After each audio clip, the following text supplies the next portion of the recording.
right, welcome everyone. We're Semblance of Sanity. I'm Caleb. I'm Jacob. And we're here for Rakugo, Season 1, Episode 2. All right. Okay. So we've been introduced to all the characters now. We had our premiere. We had a long first episode in that we actually got a double feature. Double hitter, yeah. Yeah. And we are going to get some past kind of understanding with the whole Sukeiroku Yakumo situation. Or at least that's what the next episode thing seemed to imply. Yeah, and we probably won't be watching those from here on out just because they seem to be a bit, plot specific. So that's what we'll do moving forward here. But there's a lot of things that they can help clear up and things like that because the character dynamics are... There's a lot of history to them and there's a lot of like deeper meanings to them, even if it's not necessarily fully clear what it is. Like there's plenty of like foreshadowing bits and whatnot and little subtle hints and stuff. And you clued into a lot of those. Yeah, so when I'm editing this stuff, I've realized that since I haven't been editing a lot of, well, literally anything in the last long while, there's an aspect of there's an aspect of basically getting to rewatch the whole thing with a fine-tooth comb, that you get to see things that you didn't see the first time. And one of the big ones that's just obvious, I would say, but it's a little bit more important on the second rewatch, is that our main character, Yotaro, whatever they're calling him for the fool, is filling in the shoes of Sukeiroku emotionally, even already, just for Konatsu and Yakumo. Yeah. And the thing is that they both aren't willing even to admit it. Like, there's this aspect of where there's so much pain for both of them surrounding what happened with Sukeiroku in the past. Not only the fact that he died, but the fact that there's so much bitterness between Konatsu and Yakumo that it's not a thing of where they can just talk it out, but it's a thing of where there will be actual healing that will need to be, they will need to undergo healing of sorts in order to even have a proper relationship with our MC. So, and with each other. Well, obviously for each other, but the idea that at the base level, they can't even treat the MC properly because they are substituting so much already for Sukeiroku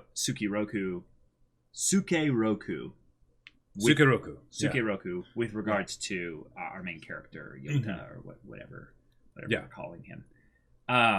And usually that's not just regards to pain when you go into backstories like this, but it's usually with regards to shame. And shame is something I am like, at the very least, like I see it dripping off of Yakumo specifically.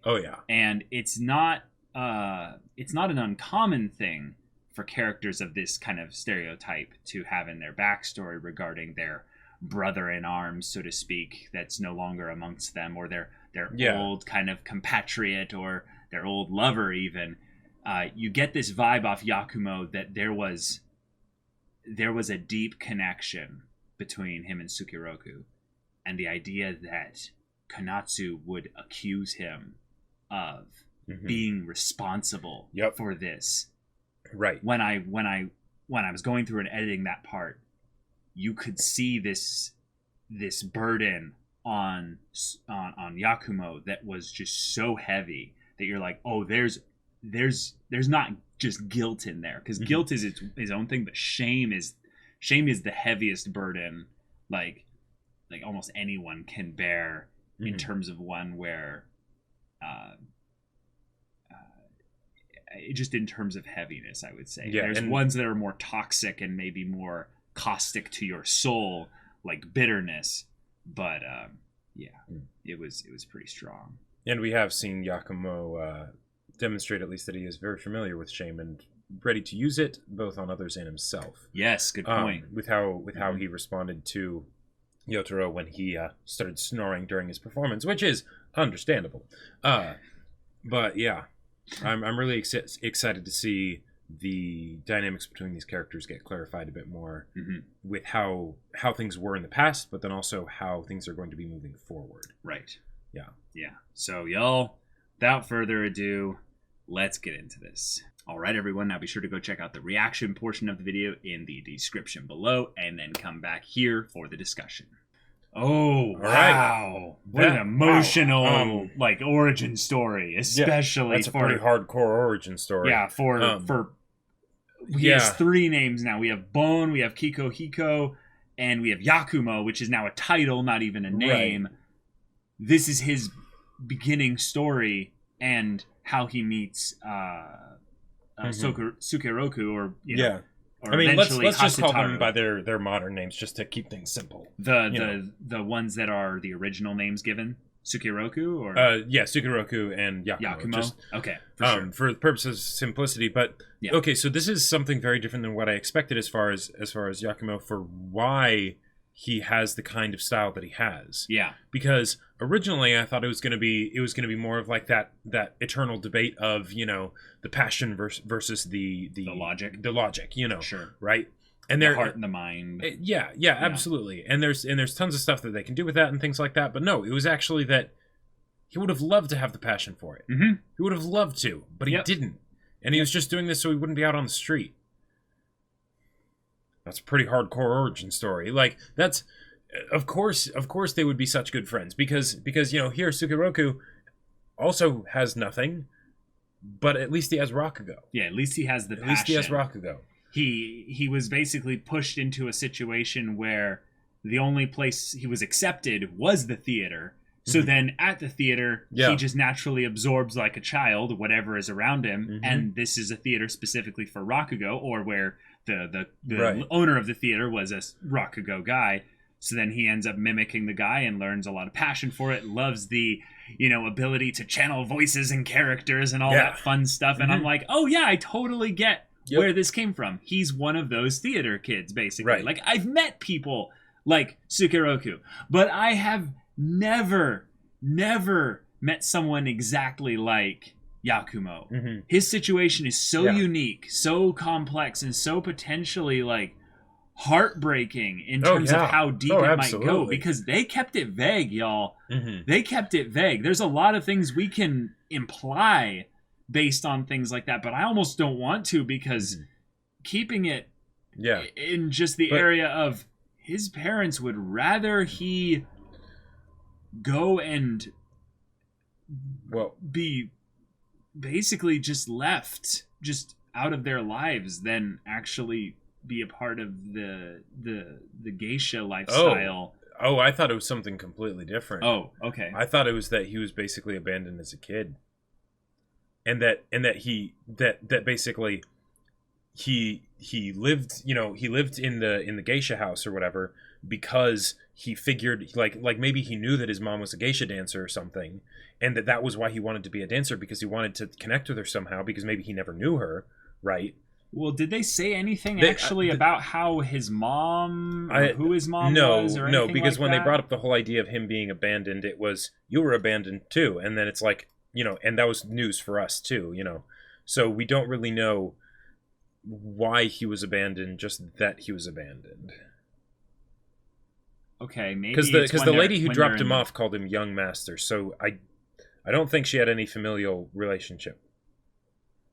Yeah, I guess my thing is that in the bath, I for some reason kind of had the implication that, oh no, that makes perfect sense. Yeah, I think you're right. It's not that it doesn't matter who his parents are. The point was that he was currently practicing on becoming a geisha dancer. Right. But the geisha industry, at the very least, is almost entirely run by, women, and at least as far as the dancing goes. As far as the dancing and all the actual main parts of it. So no, you can't be this. So we're going to basically, just dump you off somewhere else because we have a connection between, this older gentleman, which now that you think about it, you go like, oh wait, I wonder why they have that connection. Well, they mentioned the whole red light district and whatnot, so And yeah. Oh. And then the whole idea of the fact that he can't even dance anymore because he was injured. That injury could have been an accident. It might not have been. Who knows? Who knows? Ugh. And it's like, yeah, of course, like... Yeah, but why he wanted to be a geisha dancer, though, that's the kind of thing where you go, oh, wow, a lot of the things that he can't tell adults about, and then he ends up telling Sukiroku, and we skip all of that. Yeah. There's so many things that could be going on in his head that go beyond just the, my passion is this, like your passion is for Rakugo. It could be... Oh, yeah. It could be quite a bit. He's being vulnerable with Sukiroku in a way that... From as far as we can tell, he has never been with another person before. With no one. Yeah. No one. So, yeah. Yeah. So, we get their backstory. They're both alone in this world. They both end up being pushed into the Rakugo situation either by their own passions or outside forces. Yeah. And, the only reason why Yakumo really likes Rakugo is just the time he gets to spend with Sukiroku and the enjoyment he gets from seeing Sukiroku perform. Right. And other than that... Oh, man. Other than that... Yep. And it gives so much to why... To so much stuff from the previous episode of like, oh, why did he get so upset when, Yotaro started snoring during his performance, right? Well, because on his very first performance, he had people, sleeping, and the whole thing of like, oh, do you prefer his style of Rakugo to mine and everything? Well, yeah, he does too, but the thing is that he's gotten to the point where now there actually is some passion to his Rakugo. Yeah, there is. Right? And there is. And probably because of Sukiroku, And even if he made it his own and he does it in his own way, it's still something where, yeah, oh man. But that's also so incredible because here on the same hand that we have, he doesn't like to do this and he's nervous as all hell and and it's a nightmare, but he feels like he has to do it so he's not out on the street. Yeah. He goes to a prison later and he has this profound impact on this kid's life. Just from doing this thing that he once hated. Yep.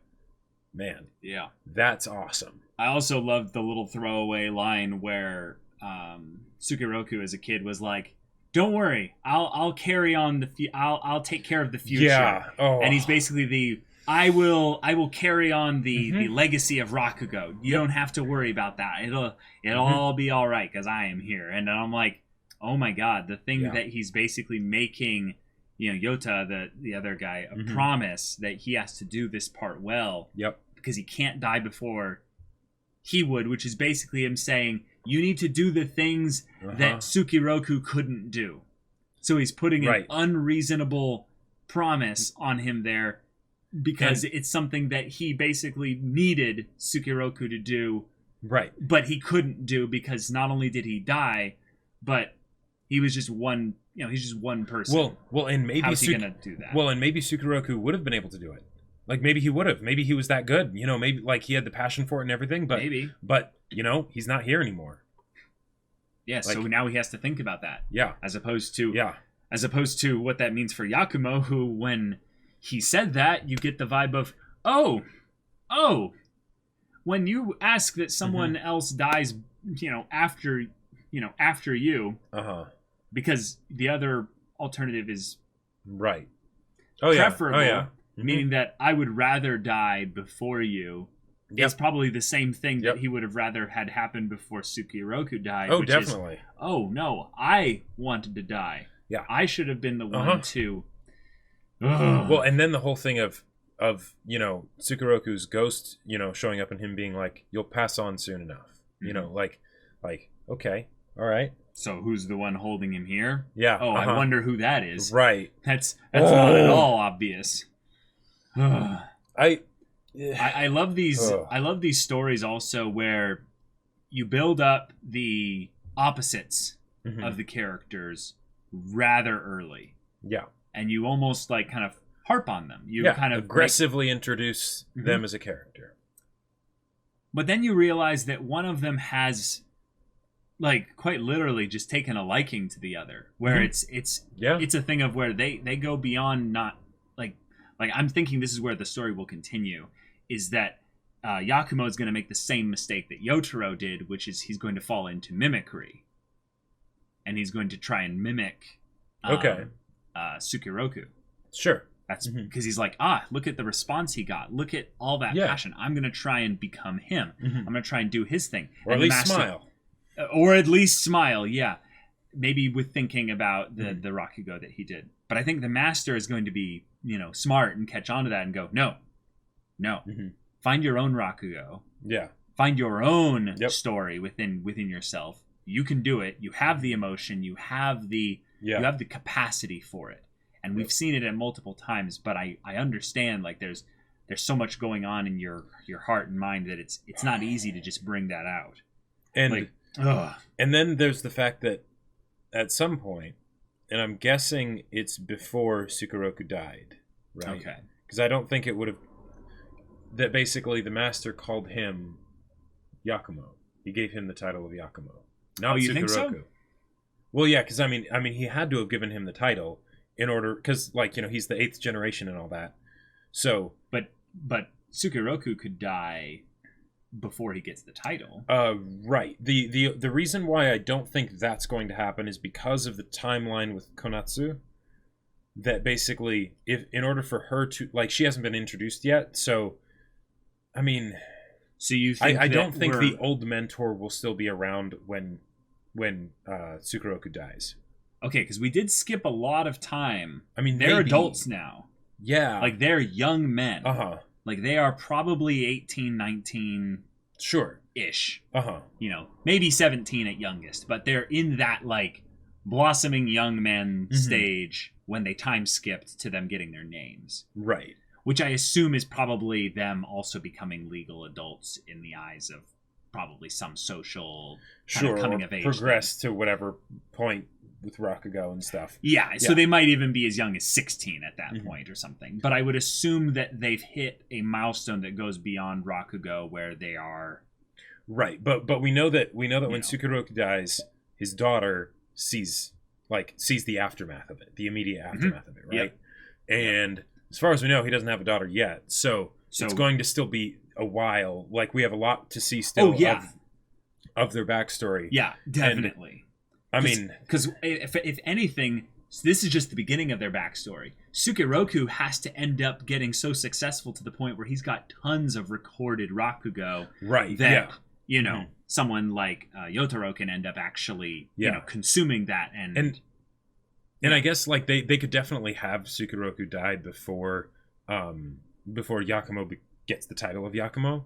And if they do that, then it becomes something different, because then it's basically the master almost putting the burden on Yakumo, even though he hates it, of, you have to be the one that does this now because Sukeroku's gone, right? And Yakumo's probably like, no, it should have been him. It should have been him. Why are you giving this to me? Well, but if Sukeroku's still alive at that point, then that means there's going to be a point where somehow Yakumo makes it his own, and I'm guessing it's going to be very, like, largely painful, but also because of Sukeroku, right? Yep. And if there comes that point where basically the master chooses Yakumo instead of Sukeroku, that's a big deal. That is a huge deal. That is a huge deal. Yeah. My biggest worry with this whole thing is that this doesn't turn into competition of a divisive variety. Yeah, and I could almost see the master forcing that. Yep. Because basically there's two of them and there's only one title. Right. Well, and if Yakumo does end up imitating Sukeroku, right, then that could end up being something where it's like, okay, well, we need you to still develop your own style, right? We can't just have you imitating Sukeroku, so... Yeah. Huh.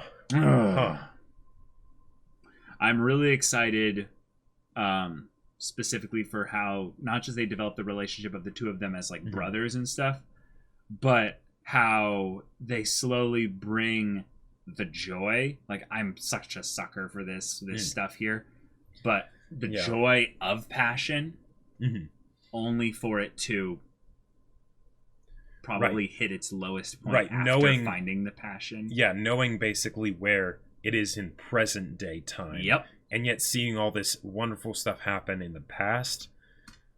Oh, this is going to be painful. Yeah, this it already is painful. Really painful. Like, but it's going to hurt even more. I want to draw a fun connection here. Mm-hmm. When I first got introduced to my foster brother when I was younger, he and I were exact opposites. Yeah. There's no real connection between Yakumo and Sukiroku and then the two of us here. But the way we met was very much hey, this kid was abandoned, you know? Mm-hmm. And you guys are going to be brothers now. It might not be forever, but it will be for a good chunk of time. And I was like, hi, nice to meet you. Can I help you with that backpack? And I go to help him with his backpack before he said yes. And because I didn't wait before he said yes, he punched me in the gut. Yep. I'm like 7 or 8 years old. Right. And this little kid who was 6 or 7 years old, mm-hmm. I don't remember how old we were at the time, but I think you would have been 7 because I was 3 at the time. I want to say. Okay, gotcha. Yeah. And we ended up becoming so close after that. So close. Like, it took a long time. Yeah. But over the course of years and years of time, we became so close. But it starts off sometimes, especially when there's a lot of pain in people's past and stuff like that. It can start off with a hand extended and it being slapped away, you know? Oh, yeah. And so that part, as a visual little medium there, I was like, oh, these guys are going to be so close. There's going to be real love shared between these two here. Like, it's going to be beautiful. And it's going to hurt because we know that it ends in tragedy. So yeah, this is already one of those tragedy stories where they're basically like, hey, we're going to tell you at least the middle of this story right up at the beginning. And then we're going to take you through the beginning. And it's going to be a long, good, like, character, like, study story. And we're going to study basically two brothers and how their story carries them over decades of time. Like, at least another, I would say, 2 decades worth of time. Okay. So one of the things that really surprised me here. Oh, yeah. Is, and I don't know why I thought this, but going into Rakugo, you know, people talking about, oh man, it's so good, you know, such a good drama and whatnot. I'm like, okay. So I kind of expected to not be surprised on the kind of drama that was happening, but more of just wowed on the execution of the drama that was happening, right? Sure. You know, sure. This never have I been so wrong, right? Yeah. So this I wanted to say that just as a way to go, Rakugo, but then also as a preface to say that this theory might be completely wrong for those reasons, you know, because this idea is a bit too much of like a normal thing, you know, or an expected thing to have happen. Sure. But because he has his leg injury, and I'm pretty sure it was wintertime when he died, when Sukiroku died. Oh, okay. He, you know, slips, whatever, you know, and it's basically, it basically has some issue because of his injury that puts him in a dangerous situation, like in front of a, you know, Sukiroku needs he's going to get hit by a car. Yeah, Sukiroku needs to save him. Sukiroku saves him and dies because of it. That's why Konatsu blames him for Sukiroku's death. I totally buy that. It almost seems a little bit too, like, the main, expectable, you know? Right. The main issue I have with this whole thing is that Sukiroku is, like, bloody. He's not, like... Or Yakumo? Well, yes, but that blood came from Sukiroku. Yeah, my point is that Sukiroku died in a bloody mess. Yes, and that's why when Yakumo like practically like embraces him in his dying body or dead body, he's then soaked in blood as well. I don't think that was a metaphorical thing of Konatsu being like the blood is on your hands kind of thing. No, that was very much a literal thing that was burned into her brain. Like I'm half expecting things to go into the area where I would expect a bad drama to go, but they're going to handle it super well, which is where everything is extremely dramatic, where like Yakuza get involved and like actually like order a hit on Sukiroku, like sure, like, or something as simple bad. as like, you know, a mugger or something that, you know, has a knife and it goes badly, right? You know, sure, yeah, and in my mind I think I jumped a little bit too far ahead intentionally, because I was thinking that it had to be something where there was a causal link of some kind. Not just some sort of hand of God, you know, thing that causes someone to die and they die instead of you kind of thing. Right, exactly. Not an accident, not a random person on the street with a knife, not an unforeseen circumstance, something that was avoidable potentially if things worked out perfectly, and Yakumo is if people tearing hadn't himself made apart. Mistakes. Right. Yakumo, I believe, is tearing himself apart inside because of that, and the death of Sukiroku and the circumstances that led to their whole story ending this way is his shame that he carries around with him. Right. Regardless of whether or not it's a thing of where he's actually so broken inside that he believes him even entering into the life of Sukiroku was like his fault, you know, like he should have never existed, like he should have. Well, and in many ways he's caring for Konatsu now probably because of guilt. Well, is he caring for her? Yeah, because she just kind of visits there. No, she doesn't live there. I believe he was saying that she lives there. Are you sure? Yeah, I think so. Okay, I don't remember, but yeah. Oh wait, no, that's literally there on our notes. Lives with Yakumo. Yeah. Okay, then you're right. Then okay. And I feel like in order for like maximum guilt, right? If Yakumo basically, if the relationship is damaged or destroyed or feels like it's been destroyed prior to whatever happens, so that basically, you know, it's the guilt of never being able to apologize, right? Sure. You know, because we all say and do hurtful things sometimes, right? But the idea that there's no reconciliation because they're gone, that's the kind of stuff that would hence him not being able to rest, maybe. Sure. Yeah. So maybe it was more of a thing of where he didn't reconcile a promise Sukiroku made. Sure. Yakumo had give him. You know, something where Yakumo is in debt right now. Right. He's indebted in some ways to Sukiroku, and Sukiroku's long gone, so he can never pay back the debt. Oh yeah, but then he ends up bumping into constantly these types of people, as he says. Yep. And it's something where, like, the universe or fate, if you will, is trying to push him into a situation where he can reconcile his past with the present. Yep. Oh, I'm so excited for this, y'all. They've layered good stuff. They've layered our main characters so well that the fact that there's already so many things that are taking on new meaning just after the second episode. Like, think about that for a second. Usually that's the kind of thing that where you'll have like a whole season or something, you know, like a real stretch of time, right? So that it's like, oh man, all those things that were happening, you know, it's being recontextualized and whatnot. No. Second episode. Yeah. And just even in the fact where they did go backwards, like they did right. Yeah. They didn't cover stuff that they had to reintroduce in some ways, almost new things. But because of how well the first episode was... Oh, the first episode was technically a double. The first episode was a double. So it was kind of episode 3. But yeah. And the fact that the backstory isn't even done. Like, there's more to be told. So... All right. Keep it going, show. Keep it going, Rakugo. You Rakugo. So y'all...